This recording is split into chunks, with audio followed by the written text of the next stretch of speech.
마지막 같지만 아직 마지막이 아닌 경고적이다 그랬어요.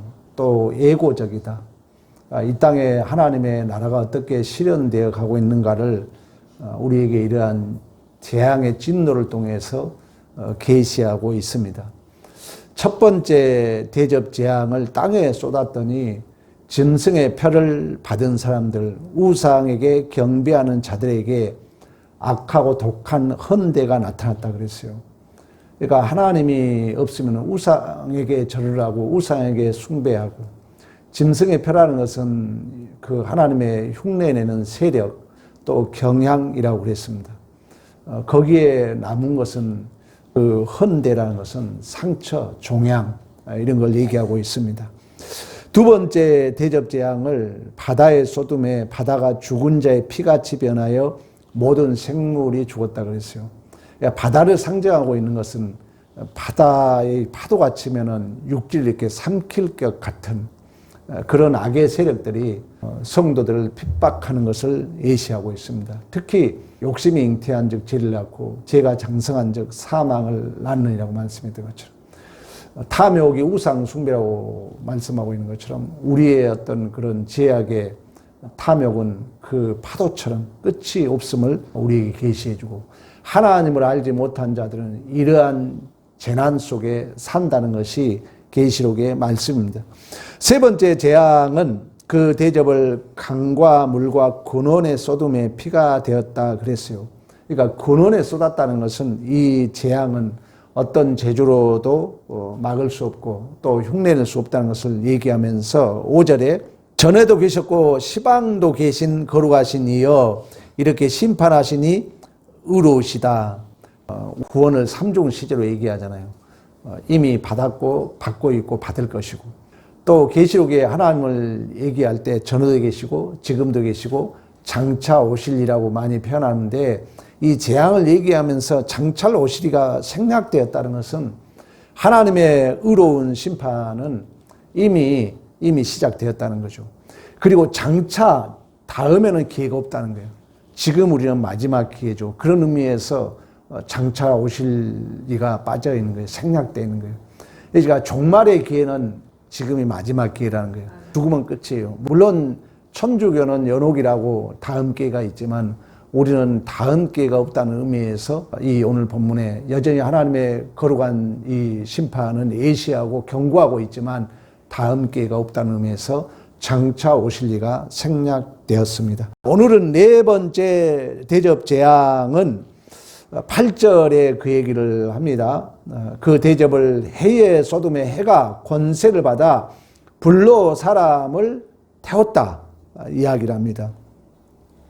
해라는 것은 신자나 불신자나 막론하고 인류에게 빛과 열기를 제공하는 하나님의 일반 은총이라고 볼 수가 있습니다. 그러나 이 해 재앙을 받아 어두워지는 것이 아니라 뜨거워져서 사람을 태워 화상을 입혔다는 거예요. 그 말이 어떤 의미인가를 역설적으로 좀 확인해 보자면은 계시록 7장으로 한번 가봅니다. 계시록 7장 15절입니다. 그러므로 그들이 하나님 보좌 앞에 있고 또 그들의 성전에 밤낮 하나님을 섬김에 보좌에 앉으신 이가 그들 위에 장막을 치시니 그들이 다시는 줄이지 아니하고 목마르지 아니하고 해 나오죠.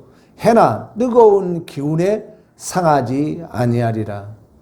그러니까 역설적 표현이에요. 하나님을 믿는 자들은 하나님이 장막이 되어서 이런 뜨거움으로 이 해로 말미암아 보호를 받는데, 그렇지 않는 사람들은 보호를 받지 못한다는 거죠. 그래서 17절 이는 보좌 가운데 계신 어린 양이 그들의 목자가 되사 생명수 샘으로 인도하시고 하나님께서 그들의 눈에서 모든 눈물을 씻어 주실 것임이라. 그러니까 하나님의 백성으로서 하나님의 보호를 받는 그 복이 7장에서는 장막, 해와 뜨거운 기운으로부터 보호를 받는다 이렇게 동격으로 사용하고 있어요. 그러나 오늘 16장 네 번째 대접 재앙에서는 그런 은혜를 받지 못한다는 거예요. 그러니까 하나님의 은혜로부터 제외를 받으면은 불로 태운다고 그러잖아요. 그러니까 이 뜨거움으로부터 보호를 받지 못한다는 거예요. 하나님의 은혜에 떠난 자들은. 그러니까 하나님의 은혜에 벗어난 자들의 그 신앙의 정체성, 하나님의 은혜를 입은 다윗, 우리가 생각해 볼 수 있잖아요. 또 하나님의 은혜를 입은 요셉, 또 하나님의 은혜를 입지 못한 그 요셉의 형제들. 그러니까 인과응보적 원리 속에 모든 그 원인과 결과가 하나님이라는 것이 고백이 됩니다. 그래서 우리 이미 1절에 그 얘기를 했잖아요. 성조로부터 시작되었다 그러거든요. 그러니까 모든 이 근거가 하나님께 있다는 것입니다. 내가 하나님의 자녀로 내가 예수 닮은 자로서 변하고 내가 깊어져야 되잖아요. 근데 하나님의 은혜를 입지 못하면 자꾸 인과응보적 원인과 결과 법칙에 매인다는 거죠. 그러니까 항상 모든 게 이유가 있는 거예요. 모든 게 조건이 있는 거예요. 이 선을 넘은 게 은혜거든요. 우리 예수님이 원이 있어 오신 게 아니잖아요. 근데 우리는 그런 법칙에 또 과학 문명에 살다 보니까 그런 법칙에 너무 우리가 매여 있어요. 그러니까 어떤 문제가 발생되면 먼저 인과응보를 따진다는 거죠. 그래서 자꾸 책임을 누군가에게 떠넘기고 싶어 한다는 거죠. 근데 이걸 넘어서는 게 하나님의 은혜인 줄로 믿습니다. 대한민국의 정체성은 뭡니까? 내가 선진국다운 자녀로 국민성이거든요. 근데 내가 변하지 않으면 자꾸 다른 그 원인, 다른 어떤 근거를 붙들고 자기는 변하지 않을 수 있다는 거예요. 내가 변해야 되고 내가 깊어져야 되잖아요. 교회가 왜 부흥이 안 되죠? 내가 전도 안 한 거죠. 근데 우리는 다른 걸 찾고 싶어 하는 거예요. 그게 아니라는 거예요. 하나님의 은혜를 입은 자는 하나님과 나와 관계지 다른 관계에 있지 않거든요. 대한민국 국민의 우수성은 뭡니까? 내가 선진국 다와지는 거잖아요. 내가 깊어지고 내가 국민성이 위대해져야 되잖아요. 그런 부분은 따지지 않고 자꾸 다른 원인을 붙들 수 있다는 거예요. BTS 또는 손흥민 이걸로 대신하고 자기는 살짝 빠져난 거죠. 내가 깊어져야 되는데, 내가 국민다워져야 되는데, 내가 하나님의 백성다워져야 되는데, 내가 하나님의 자녀다워져야 되는데, 그건 빠뜨리고 자꾸 다른 인과응보적 원리를 대신 딱 집어넣고 자기의 책임은 살짝 빠져날 수 있는 이런 걸 여러분들이 생각해야 된다는, 세상 사람들은 그런 벌에 있다는 것입니다. 그러나 우리는 하나님의 장막이 우리를 보호하고 있기 때문에 어린 양의 피가 우리를 보호하고 있는 줄로 믿습니다. 10절 봅니다. 다섯째 천사가 그 대접을 짐승의 왕좌에 쏟으니 그 나라가 곧 어두워지며 사람들이 아파서 혀를 깨문다 그럽니다. 그러니까 짐승의 원리를 따르게 되면은 일단 어두워져요. 무지함과 혼돈과 절망과 영적 흑암 상태에 빠집니다.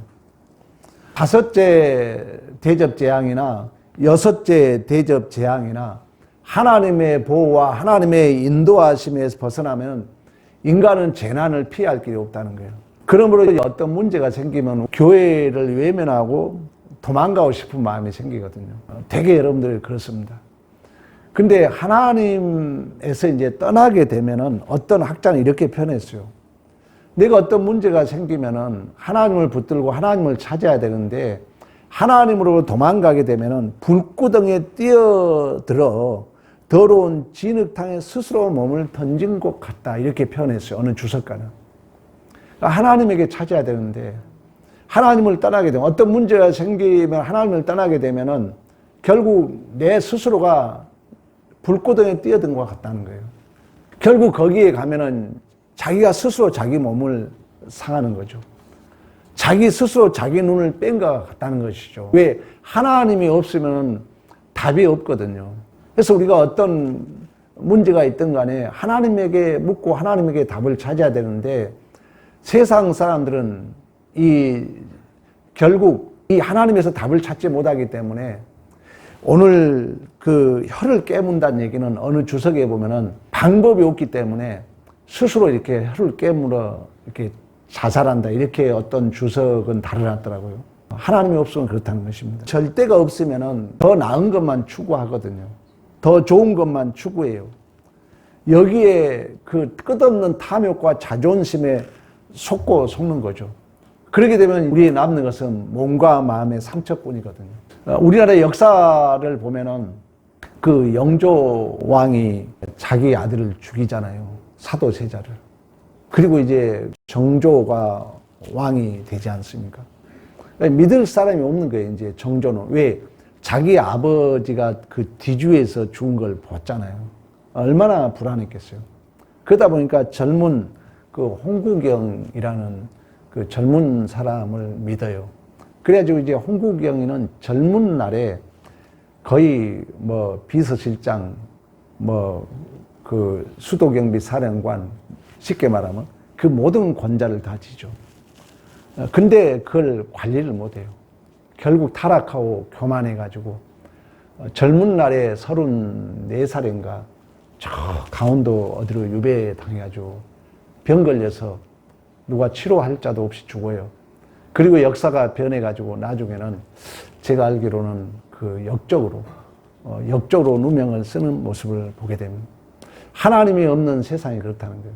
그 하나님이 없는 세상을 에베소서는 이렇게 표현하고 있어요. 한번 4장 한번 찾아봅니다. 에베소 4장 8절. 그들의 총명이 어두워지고 그들 가운데 있는 무지함과 그들 마음의 굳어짐으로 말미암아 하나님의 생명에서 떠나 있도다. 그들이 감각 없는 자가 되어 자신을 방임하여 모든 더러운 것을 욕심으로 행한다. 그 얘기를 해요. 홍구경이가 그렇게 그 권력을 30살에 그 젊은 날에 한마디로 타도 세자가 죽음 이후로 정조가 왕이 되도록 뒷바라지를 하죠. 왕이 되고 나서 그 권자를 지니까 완전히 타락에 빠져요. 나중에는 그 후궁들까지 데려다가 이렇게 간음을 하는 그 역사를 보면은 우리의 존재가 그렇다. 하나님을 떠나게 되면 방법이 없다는 것입니다. 여러분도 느낄 거예요. 어떤 화가 났는데 우리 믿는 자들은 하나님 안에서 해독이 되잖아요. 예수 안에서 해독이 되거든요. 예수 안에서 해독이 안 되면 이 분노는 견딜 수가 없는 거예요. 자폭하게 되는 거예요. 사실. 그러니까 하나님의 절대가 없으면 은혜에서 벗어나면 흑암 속에 있다는 거죠.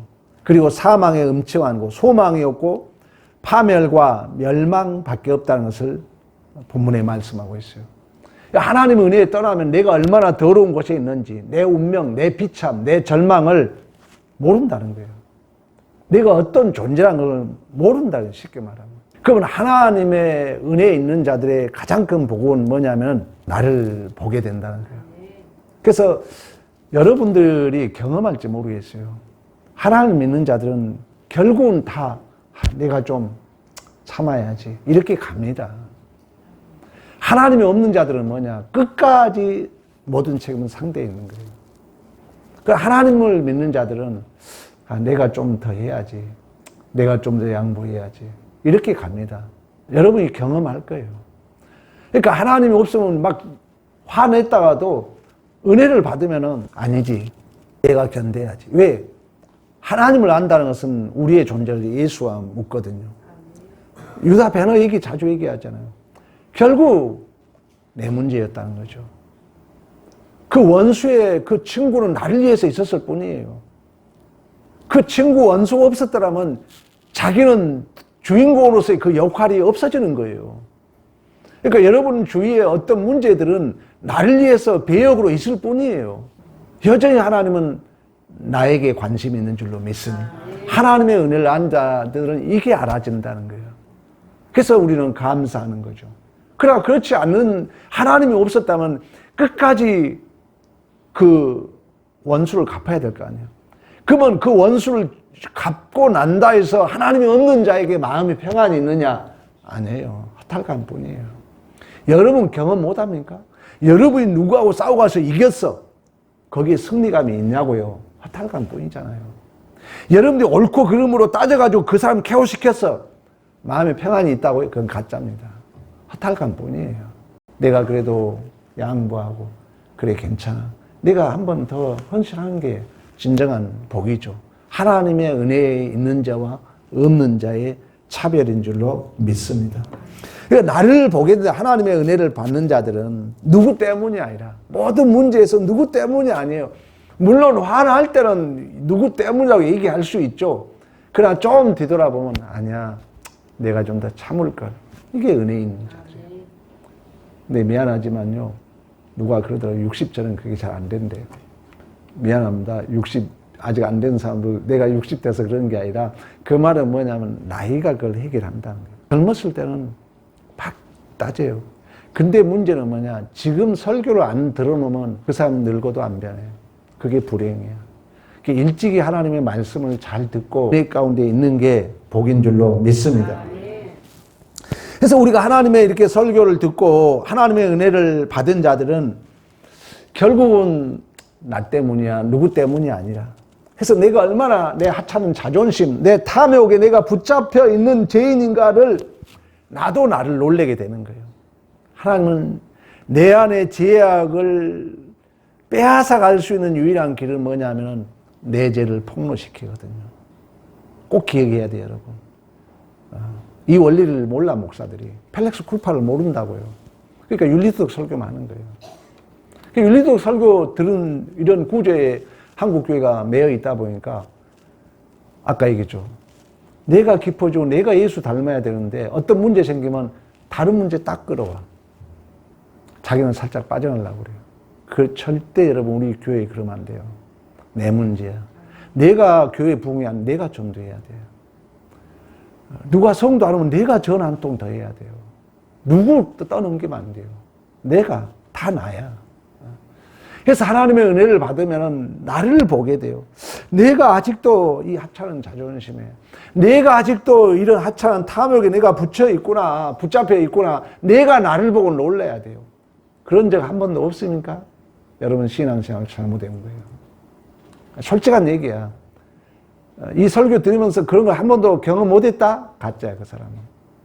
분명히 우리는 경험하게 돼 있어요. 내가 아직도 이런 자존심, 하찮은 거에 내가 붙잡혀 있구나.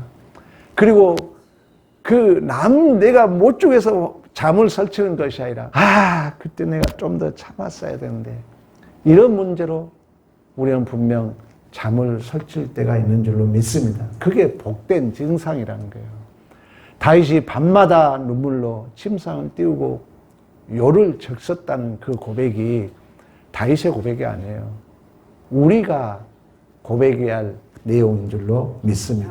하나님의 은혜와 보호와 인도하심에 벗어나면은 자기 자신을 모르기 때문에 넷째 재앙에서도 9절 하반절을 이런 하나님의 은혜를 벗어난 자는 태움을 받는다 했는데 이 재앙들을 행하는 권세를 가진 하나님의 이름을 비방하고 회개하지 않고 또 주께 영광을 돌리지 아니했더라. 다섯째도 마찬가지죠. 11절 아픈 것과 종기로 말미암아 하늘의 하나님을 비방하고 그들의 행위를 회개하지 아니했다.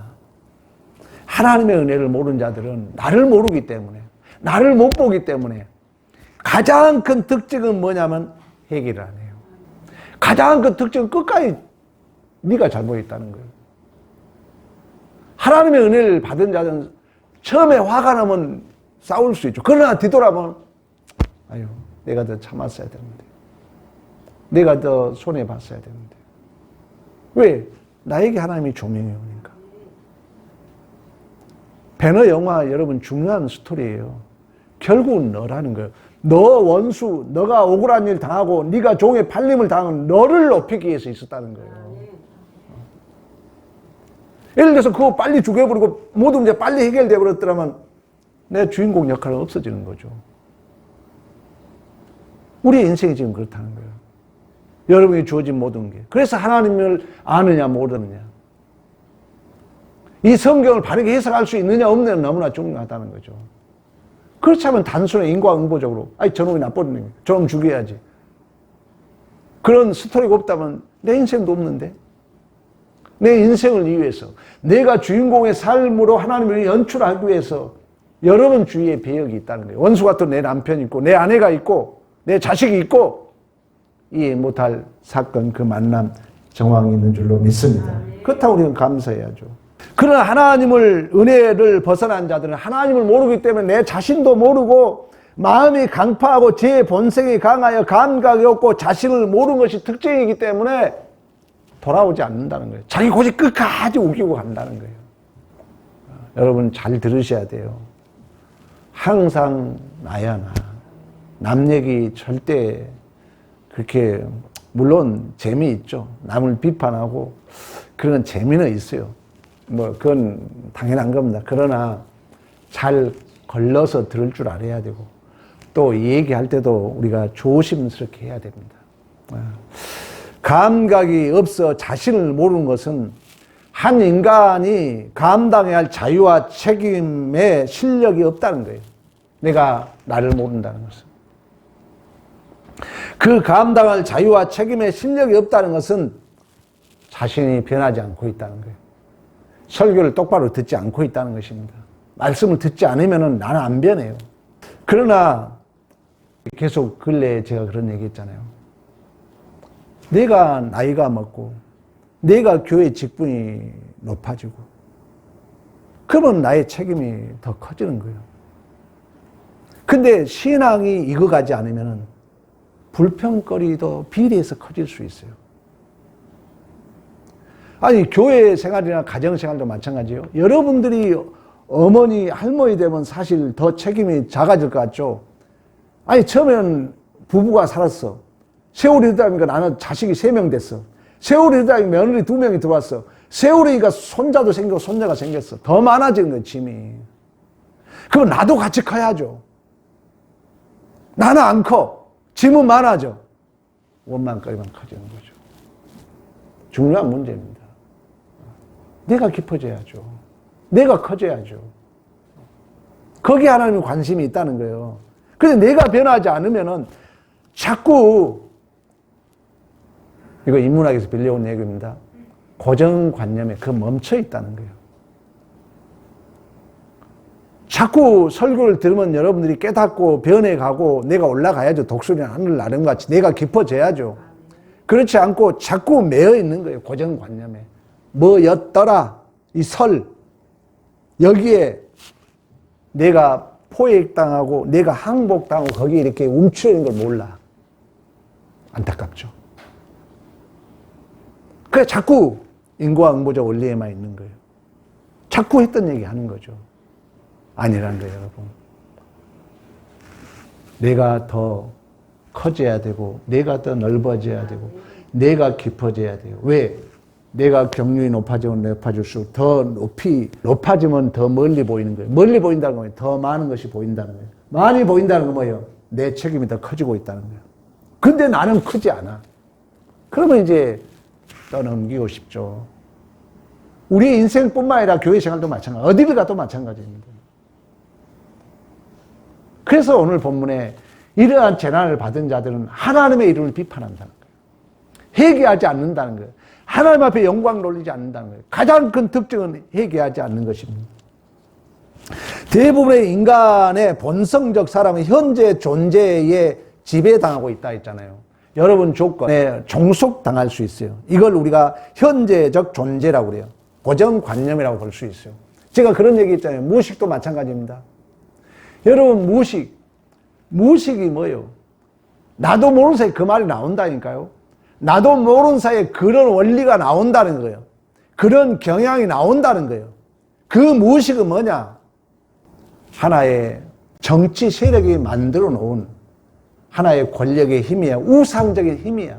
그게 내 안에 들어있어. 그래서 내 안에 작동돼. 그게 어떤 현상만 발생되면 나도 모르는 사이에 그런 하나님의 이름을 비판하고 영광 돌리지 않고 회개하지 않는 이야기가 나온다는 거예요. 나에게. 무식이. 왜? 그런 이미 세상에 만들어 놓은 힘의 원리가 그런 정치적 세력이 우상처럼 내 안에 자리 잡고 있기 때문에. 나도 나와 모르게. 푹 튀어나와. 그리고 그런 얘기를 하고 싶어. 안 돼요. 절제해야 돼 우리는. 우리 믿는 자들은. 하나님 안에서 예수 안에서 우리는 새로운 이야기를 할 수 있어야 되는 줄로 믿습니다. 한 사람이 여러분 태어나서 수많은 산을 넘어야 되고 수많은 강을 건너야 됩니다. 세월의 분량만큼 우리의 책임도 비례해서 내가 더 참아야 되고 내가 더 견뎌야 되고 제가 좀 일찍 우리는 지금 손자, 손녀, 며느리 보고 있잖아요. 만만치 않습니다. 세상이 그렇다는 거예요. 세상이. 정말 신앙에서 지혜롭게 생활하지 못하면 온갖 예수 믿으면서도 내 마음의 상처, 하나님 원망하고 내가 나를 모르고 돌아올 줄 모르고 이런 징계 지금 받고 있다 얘기하는 거예요. 지금 성경이. 얼마나 이 세상이 급속도로 변한지를 정말 놀란 지금 시대가 돌아오고 있다는 것입니다. 그래서 여러분들이 믿음 안에서 커야 돼요. 이 세대는 절대 세상을 탓할 수 없어. 지금 여러분 보잖아요. 상대 없잖아요. 이제 뭐 누구를 따지기 전에 이건 누구 잘못이 우리나라뿐만 아니에요. 이미 미국에서 보여줬잖아요. 그러니까 이건 더 악한 시대가 가기 때문에 방법은 뭐냐? 내가 예수 충만으로, 내가 예수 생명으로 말씀 바로 듣고 내가 깊어지지 않고 내가 성장하지 않으면 방법이 없어요, 여러분. 남는 건 뭐냐? 상처뿐이라고요. 그러면 이제 더 나는 느끼고 싶은 거예요. 예수 바로 믿어라.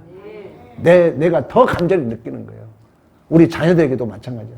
젊은 애들은 더 이 열심히 설교 바로 드러나야 돼요. 안 그러면 방법이 없어요. 돈, 건강, 방법이 없어요. 말씀 바로 듣고 내가 깊어지고 내가 넓어지고 내 실력이 하나님의 자녀다운 자로서 만물을 충만케 하고 통일시키시는 예수의 충만으로 내가 성장하고 내가 깊어진 것이 가장 큰 복인 줄로 믿습니다.